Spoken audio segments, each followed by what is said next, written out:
ನಮಸ್ಕಾರ ವೀಕ್ಷಕರೇ, ಇವತ್ತಿನ ವಿಡಿಯೋದಲ್ಲಿ ಯಾರಿಗೂ ಗೊತ್ತಿರದ ಅಡುಗೆ ಟಿಪ್ಸ್ಗಳು. ಟೊಮೆಟೊವನ್ನು ಬೇಳೆಯೊಂದಿಗೆ ಬೇಯಿಸಿ ತೆಗೆದು ಕಿವಿಚಿದರೆ ಹೆಚ್ಚು ರಸ ಬರುತ್ತದೆ. ಸಾರಿಗೆ ಹುಳಿ ಸಾಲದೆನಿಸಿದರೆ ನಿಂಬೆ ರಸ ಅಥವಾ ಒಣ ಹುಣಸೆ ಹಣ್ಣಿನ ಪುಡಿ ಬಳಸಿದರೆ ಪುನಃ ಕುದಿಸುವ ಅಗತ್ಯ ಇರುವುದಿಲ್ಲ. ಬೆಳಿಗ್ಗೆ ಬೇಯಿಸಿದ ಬೇಳೆಕಟ್ಟಿನಲ್ಲಿ ರಾತ್ರಿ ಸಾರು ಮಾಡಬೇಕಾದರೆ ಆ ಕಟ್ಟಿಗೆ ಸ್ವಲ್ಪ ಉಪ್ಪು ಹಾಕಿ ಕುದಿಸಿಟ್ಟರೆ ಸಾರು ಕೆಡುವುದಿಲ್ಲ. ಹಾಲು ಬಿಸಿಯಾಗಿ ಪಾತ್ರೆಯಿಂದ ಉಕ್ಕುವಾಗ ಬೆಚ್ಚಗಾದ ಮೇಲೆ ಚಿಟಿಕೆ ಅಡುಗೆ ಸೋಡಾ ಸೇರಿಸಿದರೆ ಹಾಲು ಇಡೀ ದಿನ ಕೆಡುವುದಿಲ್ಲ. ಒಡೆದ ಪಿಂಗಾಣಿ ಚೂರನ್ನು ಹಾಲಿನೊಳಕ್ಕೆ ಹಾಕಿ ಕಾಯಲು ಇಟ್ಟರೆ ಹಾಲು ಉಕ್ಕುವುದಿಲ್ಲ.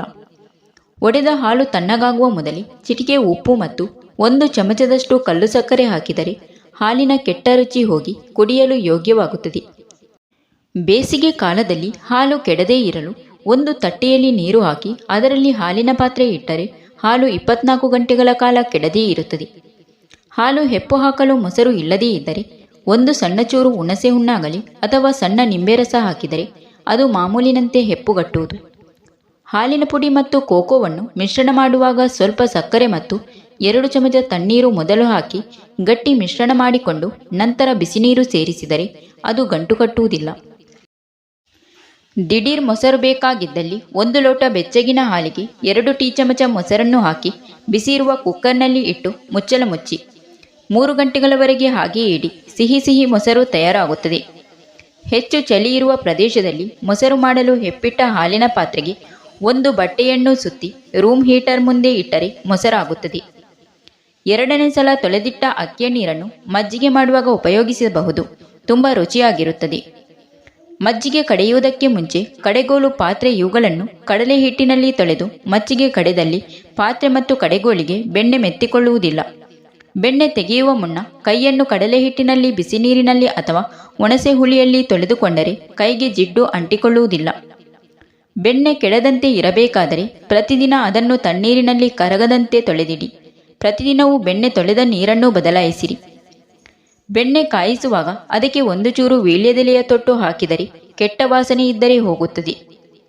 ಕಾಯಿಸಿದ ತುಪ್ಪದ ಜೊತೆ 1 ನಿಂಬೆ ಗಾತ್ರದ ಬೆಲ್ಲವನ್ನು ಹಾಕಿ ಇಟ್ಟರೆ ತುಪ್ಪವು ಬಹಳ ದಿನಗಳವರೆಗೆ ಕೆಡದೇ ಇರುತ್ತದೆ. ಬೆಣ್ಣೆ ವಾಸನೆ ಬಂದಿದ್ದರೆ ಅದನ್ನು ಸಣ್ಣ ಸಣ್ಣ ಉಂಡೆಗಳನ್ನಾಗಿ ಮಾಡಿ ಅಡಿಗೆ ಸೋಡಾ ಹಾಕಿದ ನೀರಿನಲ್ಲಿ ಇಟ್ಟರೆ ವಾಸನೆ ಉಂಟಾಗುವುದಿಲ್ಲ. ಕೆಲವು ಸಲ ಎಣ್ಣೆಯನ್ನು ಕಾಯಿಸುವಾಗ ಉಕ್ಕಿದರೆ ಸ್ವಲ್ಪ ಹುಣಸೆ ಹಣ್ಣನ್ನು ಎಣ್ಣೆಯಲ್ಲಿ ಹಾಕಿ ಕರಿಯುವ ಎಣ್ಣೆಗೆ ಸ್ವಲ್ಪ ಉಪ್ಪು ಚಿಮುಕಿಸಿದರೆ ಎಣ್ಣೆ ಸಿಡಿಯುವುದಿಲ್ಲ. ಕರಿಯುವ ಎಣ್ಣೆಯಲ್ಲಿ ನೀರು ಬಿದ್ದು ಪಟಪಟ ಗುಡುತ್ತಿದ್ದರೆ ಬಾಳೆ ಎಲೆಯ ಚಿಕ್ಕ ಚೂರೊಂದನ್ನು ಹಾಕಿರಿ. ಬಜ್ಜಿ ಅಥವಾ ಬೋಂಡ ಮಾಡುವಾಗ ಕಡಲೆ ಹಿಟ್ಟಿನ ಜೊತೆ ಸ್ವಲ್ಪ ಅಕ್ಕಿ ಹಿಟ್ಟು, ಸ್ವಲ್ಪ ಕಾದ ಎಣ್ಣೆ ಮತ್ತು ಬೇಕಿಂಗ್ ಪೌಡರ್ ಅಥವಾ 1 ಚಿಟಿಕೆ ಅಡಿಗೆ ಸೋಡಾ ಹಾಗೂ ಸ್ವಲ್ಪ ನಿಂಬೆ ರಸ ಹಾಕಿ ಕಲಸಿದರೆ ಅವು ಕೆಂಪಗೆ ಮತ್ತು ಗರಿಗರಿಯಾಗಿ ಆಗುತ್ತದೆ. ಉದ್ದಿನ ವಡೆ ಮಾಡುವಾಗ ಉದ್ದಿನ ಬೇಳೆ ಜೊತೆಗೆ 1-2 ಅಕ್ಕಿ ಕಾಳುಗಳನ್ನು ನೆನೆಸಿ ರುಬ್ಬಿ ಮಾಡಿದರೆ ವಡೆ ಗರಿಗರಿಯಾಗಿ ಆಗುತ್ತದೆ. ಮೊಸರು ವಡೆ ಮಾಡುವಾಗ ವಡೆ ಕರಿದು ತೆಗೆದು ಬಿಸಿ ನೀರಿಗೆ ಹಾಕಿ 1 ನಿಮಿಷ ಬಿಟ್ಟು ಮೊಸರಿಗೆ ಹಾಕಿ. ಇದರಿಂದ ವಡೆ ಹೆಚ್ಚು ಮೃದುವಾಗುತ್ತದೆ ಹಾಗೂ ಹೆಚ್ಚು ಮೊಸರನ್ನು ಹೀರಿಕೊಳ್ಳುವುದಿಲ್ಲ ಮತ್ತು ಜಿಡ್ಡು ಸಹ ಹೆಚ್ಚಿರುವುದಿಲ್ಲ. ನಿಪ್ಪಟ್ಟು ಚಕ್ಕುಡಿ ಕೋಡುಬಳೆ ಮಾಡುವಾಗ ಒದ್ದೆ ಬಟ್ಟೆ ಅಥವಾ ಬಾಳೆ ಎಲೆಯ ಬದಲು ದಪ್ಪವಾದ ಪಾಲಿಥೀನ್ ಕಾಗದಕ್ಕೆ ಸ್ವಲ್ಪ ಜಿಡ್ಡು ಸವರಿ ಅದರ ಮೇಲೆ ಮಾಡಬೇಕು.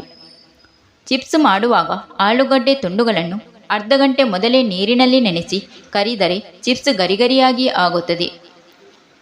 ಕರಿದ ಪದಾರ್ಥಗಳನ್ನು ಬಾಣಲೆಯಲ್ಲಿ ತೆಗೆದ ನಂತರ ಒಂದು ಕಾಗದದ ಮೇಲೆ ಹರಡಿದರೆ ಎಣ್ಣೆಯು ಹೆಚ್ಚಾಗಿ ಉಳಿಯುವುದಿಲ್ಲ. ಕರಿದ ನಂತರ ಎಣ್ಣೆ ಶುದ್ಧವಾಗಿಲ್ಲದಿದ್ದರೆ ಇಳಿಸಿದ ತಕ್ಷಣ ಅದಕ್ಕೆ 1 ಚಮಚ ಮಜ್ಜಿಗೆ ಹಾಕಿದರೆ ಎಣ್ಣೆ ತಿಳಿಯಾಗುತ್ತದೆ. ಯಾವುದೇ ಸಿಹಿ ಅಡಿಕೆಗೆ 1 ಚಿಟಿಕೆ ಉಪ್ಪು ಹಾಕಿದರೆ ಹೆಚ್ಚು ರುಚಿಕರವಾಗಿರುತ್ತದೆ. ಪಾಯಸಕ್ಕೆ ಗಸಗಸೆ ರುಬ್ಬುವಾಗ 2 ಚಮಚ ಸಕ್ಕರೆ ಬೆರೆಸಿ ರುಬ್ಬಿದರೆ ಬೇಗ ನುರಿಯುತ್ತದೆ.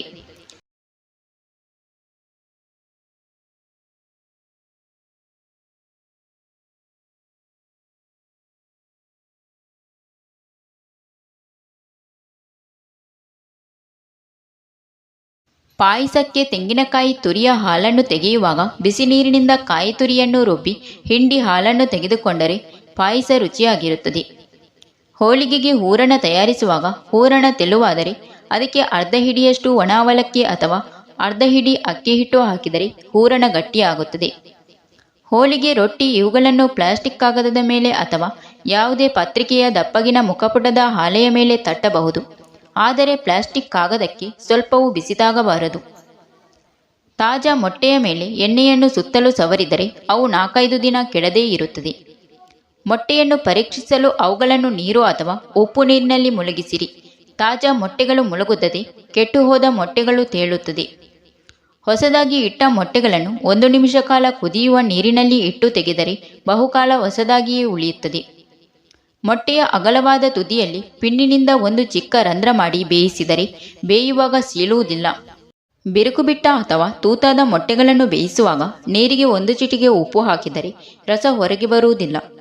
ಮೊಟ್ಟೆಗಳನ್ನು ಇಡಿಯಾಗಿ ಕರಿಯುವಾಗ ಅಥವಾ ಕಾದ ಎಣ್ಣೆಗೆ ಸ್ವಲ್ಪ ಹಿಟ್ಟನ್ನು ಉದುರಿಸಿ ನಂತರ ಅವುಗಳನ್ನು ಕರಿದರೆ ಅವು ಸಿಡಿಯುವುದಿಲ್ಲ. ಅದು ಅಲ್ಲದೆ ಮೊಟ್ಟೆಗಳು ಬೇಗ ಒಳ್ಳೆಯ ಕಂದು ಬಣ್ಣಕ್ಕೆ ಬರುತ್ತದೆ. ಬೇಯಿಸಿದ ಮೊಟ್ಟೆಗಳನ್ನು ತಣ್ಣೀರಿನಲ್ಲಿ ಅದ್ದಿದರೆ ಸಿಪ್ಪೆಯು ಸುಲಭವಾಗಿ ಬರುತ್ತದೆ. ಮೆಣಸಿನಕಾಯಿ ಬೀಜಗಳನ್ನು ಎಸೆಯದೆ ಉದ್ದಿನ ಹಪ್ಪಳ ಮಾಡುವಾಗ ಕುಟ್ಟಿ ಹಾಕಿದರೆ ಬಣ್ಣ ಬದಲಾಗದೆ ಹಪ್ಪಳಕ್ಕೆ ಖಾರ ಬರುತ್ತದೆ.